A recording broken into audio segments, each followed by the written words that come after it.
Welcome to the Innovation Meets Leadership podcast. Real inspiration for real innovators. If you're looking for innovation and leadership transformation, your journey starts now.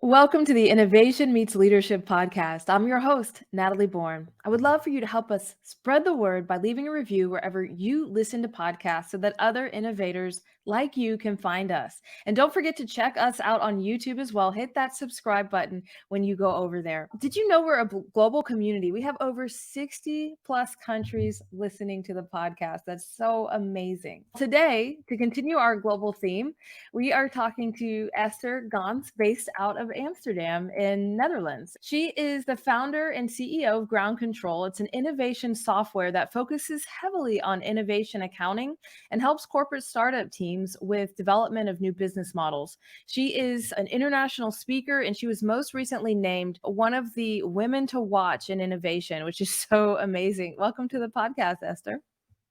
Thank you, Natalie. I'm so honored to be here. I hope that the Netherlands is adding to one of the countries in your show, but I think you must have had someone from the Netherlands before.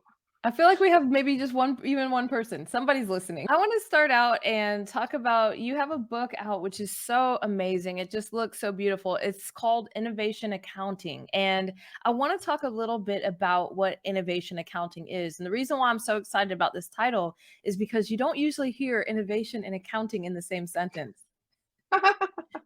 That's true. That's true.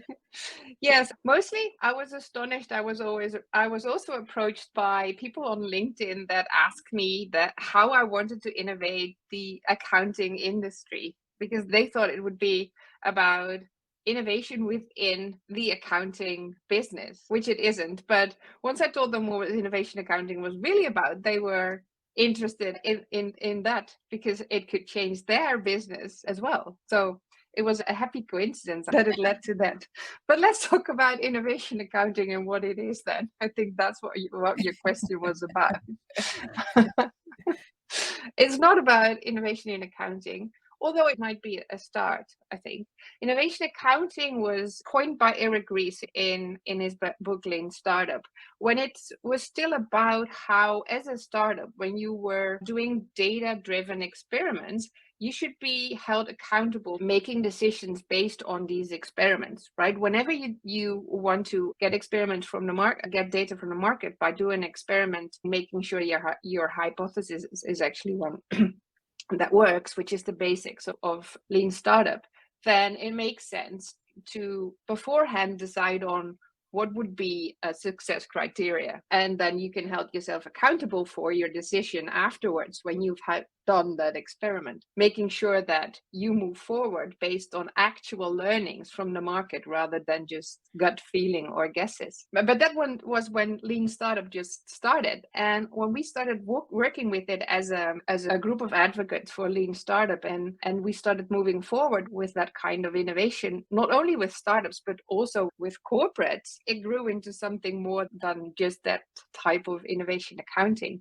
And what we encountered with corporates was that if they wanted to do something like that internally with maybe their own startups, there was a whole depth of different and extra layers involved of people wanting and pressing for results where they were used to things like ROI within a year and revenue right away. So we started building on top of that initial innovation accounting principle, making sure that if you want to do internal venture building as a corporate, looking at startups or multiple startups as a corporate, you need layers of new governance. You need different KPIs than you're used to. You need like a whole new system next to the system that you have within your organization that is catered towards optimization, eliminating risk. That doesn't work for high risk projects within your organization. So then innovation accounting involved to building that second system for organizations trying to do high risk innovation. Okay, so let me the book Yeah. Yeah, Okay. let me ask a question in that, because you're talking about ROI and just high risk. And so I want to ask the question, as you're looking at that ecosystem, what are the types of measurements you're looking at? What are the things that are important in that system? Yeah, it's layers really, because it all starts with a team. Like with Eric Ries and its startups, it starts with a team that needs to have its own accountability towards what decisions they are making. But then you need to not only do or govern one team or one project as a manager, or trying to do innovation within an organization. You need multiple teams trying to validate multiple ideas. So you need to understand if your teams are doing well. You need to understand if they're moving forward. You have to make decisions based on a whole funnel of ideas moving forward rather than project versus project. And then you need to understand how that all that connects to your strategy. So you need team layer, but then on top of that, you need a managerial layer, and you need a strategic layer to connect back to your organization. So all of a sudden, it's multiple levels of indicators that you are going to need. Wow. So this is such an interesting topic, because I think what I see here and what we're trying to unpack is this idea that there are accountability layers with innovation. So let's track them, let's call them out, and then let's figure out how to connect the team, connect overall organizational strategy to these components, and then let's track what is and isn't successful. It's almost, I even think about some of the stuff I've read about Elon Musk, where he actually holds people accountable to failed innovation as well, where they may be even financially dinged for innovations that fail. So let's unpack that a little bit more, because I think it's very intriguing. Yeah, so failing is interesting, right? Yeah. So what do you want to unpack specifically? Yeah, I think part of what I hear you're setting up, and you can correct me if I'm wrong, is this ability to actually measure. You're measuring the innovation, you're measuring what you're trying to produce through ROI. Personally, think it's surprising the number of organizations that can't actually measure what they're trying to launch. So success or even lack thereof. Yeah, And so I think that when we look at those ecosystems, I think the first step is, do you even know? exactly. Yeah. I Yeah, think but that that's why I think that the need for that system becomes more apparent. The more organizations are trying to bet on more high risk projects, which they have to, because the world is changing really fast, right? So old business models are ceasing to exist.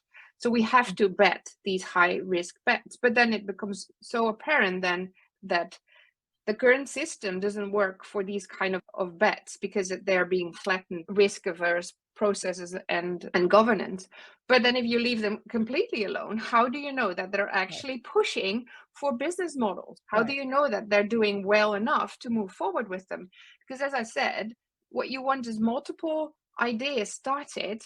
And since it's high risk, it's also a given that you need to stop over 50% of them. So if you look at the statistics from a mathematical point of view, you have startups outside of corporates that have already proven that maybe 1 in 10 is successful, maybe even less if you look at how much of a return you'd want. That means that if you start internal venture building within your organization, you can't say, I'll start with one, make sure that moves until the end, and then see Right. what happens, because you can't predict if that's going to be the winner. You have to start multiple. If you want one, you have to set at least 10 to make sure that's successful. So if you want to do a good job in terms of progress, you have to look at that whole funnel and make sure you actually kill the ones off that don't see any validation from the market yet.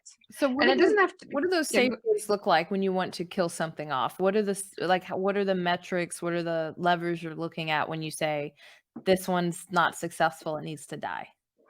and that depends on the stage that your startup is in. So that's why a framework is so important. I'm glad you brought that up, actually, because a framework is like the code rec of your innovation system. And a lot of organizations say, hey, I know this stage gated thing that you're talking about. Let's move our digitization stages into that innovation space.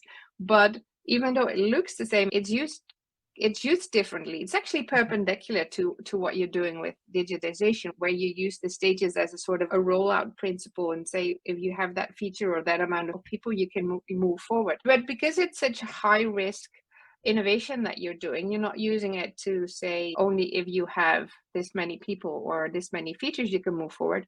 You're using it to try and understand what kind of questions you can ask in terms of progress, rather than doing the amount of people or the amount of revenue that you don't have yet. It might look different for everybody, just depending on what stage you're in maturity, what type of innovation you're trying to bring to market, and things like that. Exactly. But you have these individual metrics as a startup, but then for every single one of them, they should at least be able to answer the key questions that are related to that phase. So if you look at business models, everybody is talking about viable, is it feasible? You have to have a focus in each stage. If the focus in the first stage is about finding out if their customers with a problem that's big enough, then that is what you should be validating there. So all the questions that you're asking there should be related to that. And then if a confidence level is high enough, backed up with real experiment, with real numbers, depending on the individual business model or startup, you can move forward. If not, then either you try again, or maybe it's not there yet, or it should never be ready, or well, stop it. Yeah. When organizations are failing to innovate successfully, or you find that they're just struggling, where is it that they're struggling? Is it culture? Is it in process? Is it the combination? Where do you see the most struggle take place to just get things off the ground? I think it's a combination, and I've had this conversation a lot also with the corporates that I work with, because the first thing that an organization always says, it's culture, right? It's the people that need to be more open-minded, or failure is not allowed, where you learn a lot from failure. So just face what you think failure is would be a start. But then I've had a lot of conversations. I'm not sure if Dave Gray, Yes. who wrote the book Brainstorming. Yes. So we've had conversations about this as well. And the thing that he says in Liminal Thinking, his book, is that it's also connected, because if you change a process and you do something rigorously and change it, and you change a habit, it also becomes a new thing. So you can actually change that culture through putting new methods or a new way of working on top of people. It's both. So if you want to change that culture, you need those new processes to be able to do that, because I always say, if you tell people that you have to take away their old process because it doesn't work for innovation, and you don't give them anything back, it's a blank space. And what do you do when you have a blank space? You revert to what you know hard, because you live it every day. And that's the process that you're used to. Yeah. So you have to give them a new process, adhere rigorously to it. I think that will actually change the culture. That's really good. In your book, you talk a little bit about professionalizing innovation. Let's talk about that for a second. Yeah, I think the whole maturity of innovation within an organization is just a growth process and an iterative process as trying to find a business model. Right. So if you're already have set up some kind of new system, and you're trying with a couple of teams to be able to move away from just incremental innovation, then you're already starting to mature the organization in the understanding that there might be a need for something different. Then if you use innovation accounting, you actually professionalize that by putting a system on top of that works with what is needed. And more people will understand, but also because it's formalized, it will actually help functions such as accounting to understand how to connect that to the real business. And then we're getting back to where we started with the accounting function, right? There is a lot of financial people that are actually really happy with what we wrote in innovation accounting, because it helps them to tell the story that they can't see yet. They understand if an organization that is doing high risk innovation, that they're missing something, that the investment that they're making, they're missing part of the story because they can't analyze it yet with financials, but they want some kind of story or control on the investment they did. So they're really happy to talk about how to incorporate that within their reporting. Wow.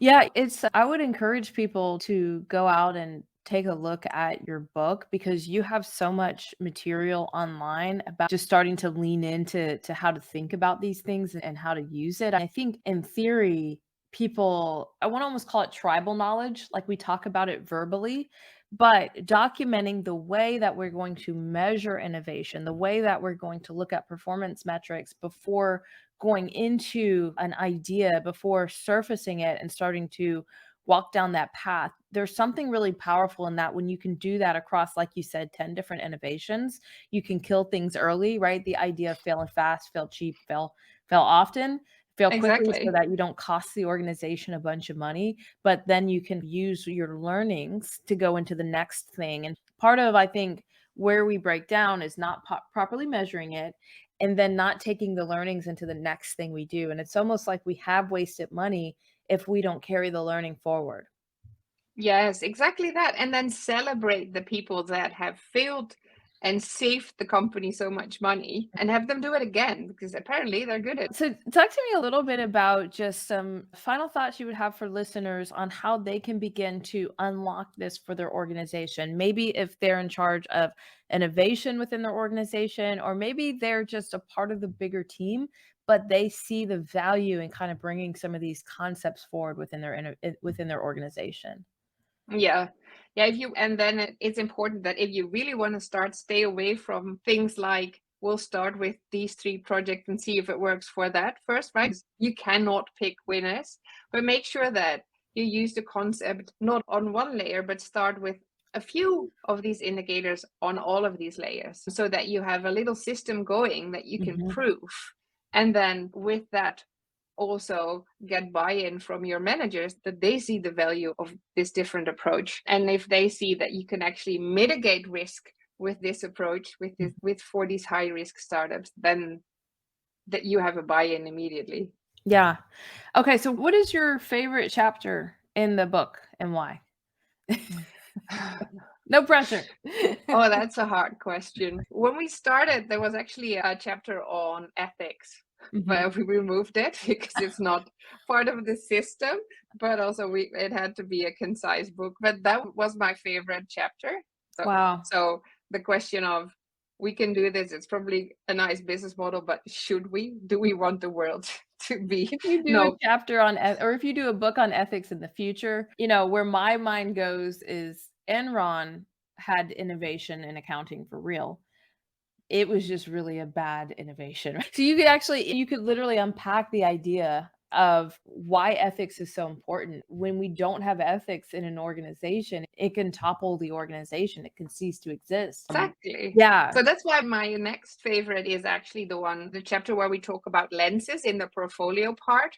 Okay. Because if you trust the fact that your innovation people are, and your process is already honed to work towards working business models, please don't start pressuring people for market size or business model, because you have to trust the system that they are working towards a working business model, because that's how the way of working works. But use a lens that asks for impact. So what kind of impact do you want to make on the world? If you really want to change it, look for the impact that you want to have, and then prioritize based on impact rather than market size.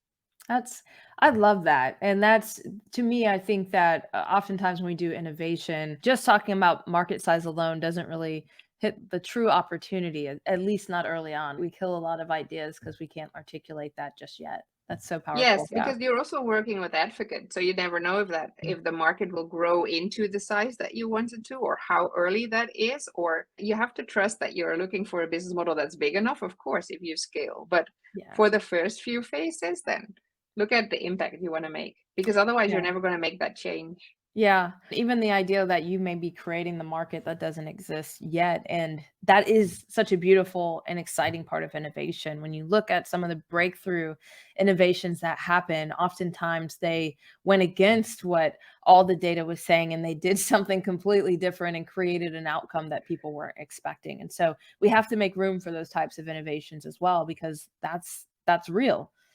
Exactly. Yeah. Oh, I think we can talk for hours about this, Natalie.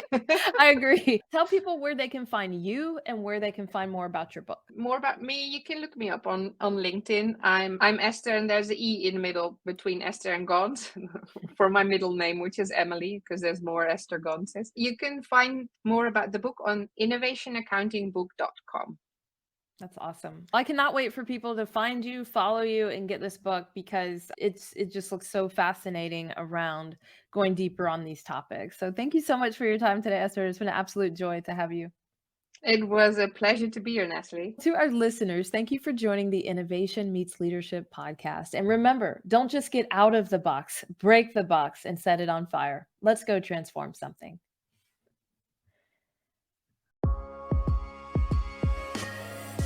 Thank you for joining us for the Innovation Meets Leadership podcast. Be sure to subscribe to our show on iTunes.